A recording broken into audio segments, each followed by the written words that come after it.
네, 안녕하세요. 수타민생 역전입니다. 이번 시간에서 배워볼 내용은 통계 파트에서 시간 줄이는 꿀팁에 대해서 여러분들께 설명해 드리고자 합니다. 통계 파트의 가장 큰 문제 두 파트는 정규분포의 풀이법, 그리고 통계적 추정의 풀이법 두 가지로 나눌 수 있습니다. 자, 그럼 정규분포식을 먼저 보도록 하시죠. 정규분포 공식을 보시게 되면 식이 굉장히 복잡합니다. 여기서 여러분들이 명심해야 될 파트가 하나 있는데요. 바로 빨간 동그라미 안의 x-m의 제곱이라는 값입니다. 지수함수에서 지수에 미지수의 제곱이 들어가 있으면 미지수의 제곱을 한 x제곱이라는 값은 대칭성을 가지죠. 그와 마찬가지로 지수함수 역시 대칭성을 가지게 됩니다. 그렇기 때문에 여러분들이 정규분포 공식에서 외워둬야 할 내용은 x는 m에서, 즉 평균에 대하여 대칭이 된다는 것만 알아놓으시면 저 식을 잊어버리셔도 상관이 없습니다. 자, 그러면 정규분포를 쉽게 풀기 위해서는 무엇을 알아야 하는지에 대해서 알아볼 텐데요. 첫 번째는 연속 확률 변수의 평균 m, 그리고 정규분포의 표준편차 시그마 두 가지를 아셔야 합니다. 통계는 만만합니다. 3단계만 기억하시면 모든 통계 문제를 푸실 수가 있습니다. 첫 번째, 평균과 표준편차를 찾아내셔야 합니다. 두 번째, 주어진 확률이 평균으로부터 몇 시그마 떨어져 있는가, 이거를 캐치해내신 다음에 마지막으로 몇 시그마, 그것이 바로 우리가 찾고 싶었던 Z값입니다. 자, Z식을 보시죠. Z는 시그마분의 x-m이라는 값을 가집니다. 자, 이 식을 조금만 변형해 보겠습니다. 그러면 x는 m 플러스 z 시그마라는 값이 나오게 되고, x, 즉 확률 변수가 평균 m으로부터 z 시그마만큼 떨어져 있음을 나타내주는 식이 되는 겁니다. 그러면 이제 예제로 확인해 보도록 하겠습니다. 자, 문제를 보시게 되면 평균과 표준편차, 그리고 구해야 되는 범위 3개를 캐치해내십시오. 그러면 평균은 30.2, 시그마는 0.6입니다. 그리고 우리가 구해야 할 29.6 이상 31.4 이하는 30.2로부터 마이너스 1.0 시그마와 30.0으로부터 2.0 시그마만큼 떨어져 있는 두 값입니다. 그렇기 때문에 우리가 알 수 있는 내용은 위의 정규분포표를 이용해서 마이너스 1부터 2까지, 즉 0.3413 더하기 0.4772, 즉 0.8185라는 값을 여러분들은 아실 수 있게 됩니다. 자, 그러면 푸시다 보면 임의 추출이라는 내용이 나옵니다. 학생들이 많이 묻는 내용이죠. 임의 추출 역시 마찬가지입니다. x라는 확률 변수가 표본 평균인 x바로 바뀝니다. 그리고 평균은 m에서 m 그대로입니다. 근데 표준편차가 시그마에서 루트 m분의 시그마로 바뀝니다. m명을 임의 추출했을 때 말이죠. 그러면 여기서부터 나머진 싹 다 똑같습니다. 풀이법 역시 동일하므로 표준편차만 체크해 놓으시고 넘어가시면 되겠습니다.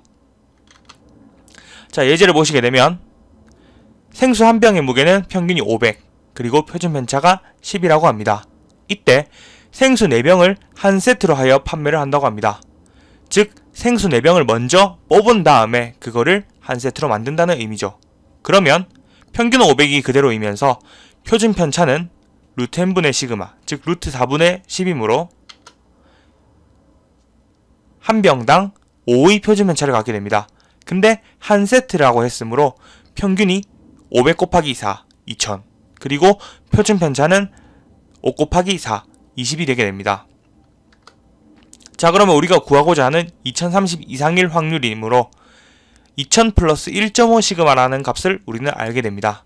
즉 우리가 이제 표준 정규분포표를 이용해서 z가 1.5보다 클 확률은 0.5에서 0.4332를 빼주시면 0.0668이라는 값을 바로 아실 수 있게 되는 겁니다.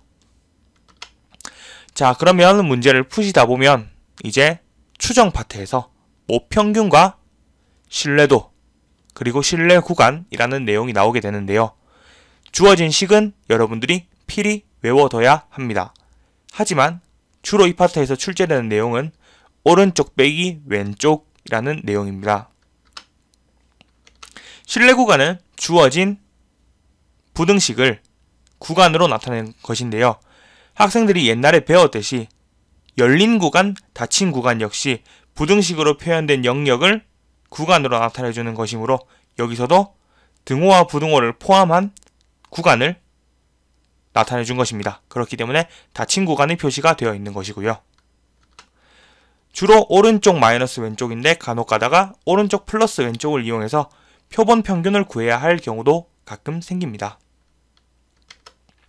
자, 어느 회사 직원들이 하루 여가 활동 시간 쭈루룩 나오는데 예제를 풀어보도록 합시다. 모평균이 m, 그리고 모표준 편차가 10이라고 합니다.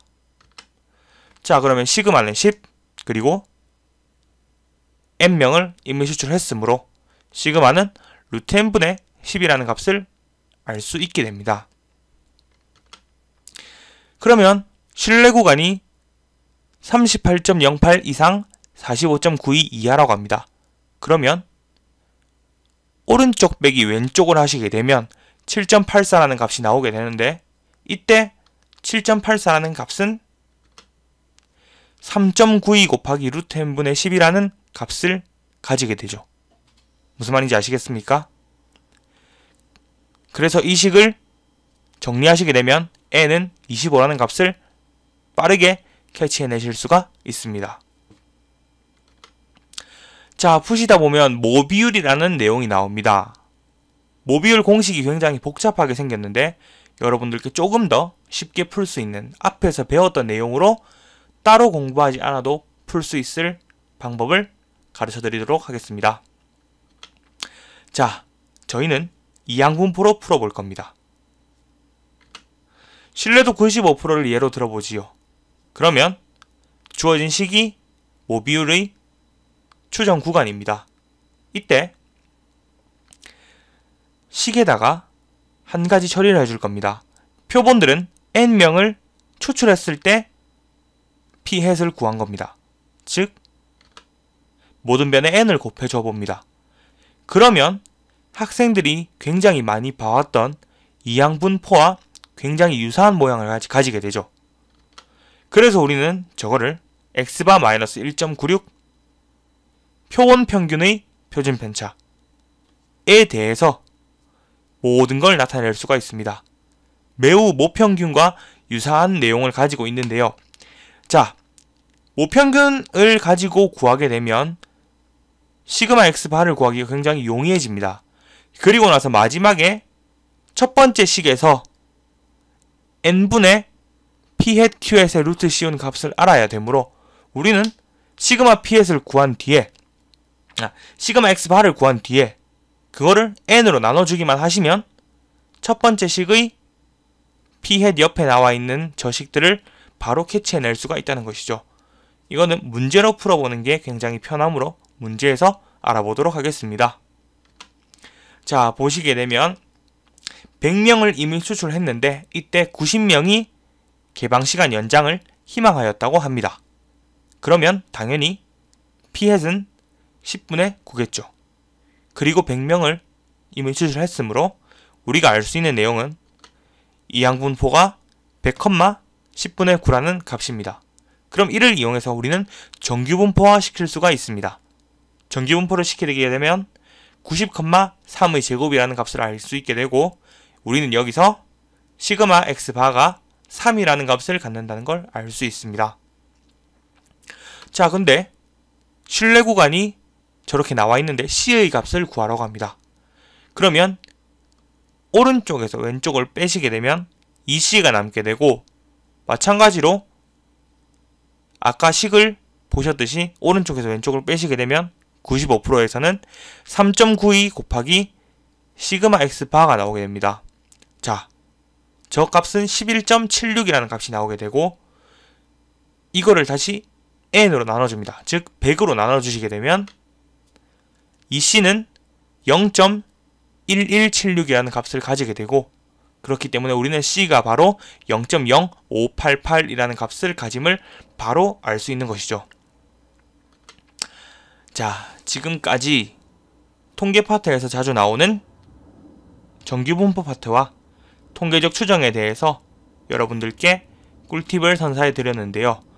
강의를 보신 뒤에 기출을 보면서 딱 1시간만 복습하셔 보시면 여러분들은 굳이 따로 통계 공부를 안 하셔도 평가원 수준에서 나오는 통계 문제는 어지간한 건 다 푸실 수가 있을 겁니다. 그럼 남은 기간 화이팅 하시고 수능에서 꼭 원하는 점수를 얻으셔서 좋은 대학에 합격하시길 기원하겠습니다. 지금까지 수탐인생 역전이었습니다. 감사합니다.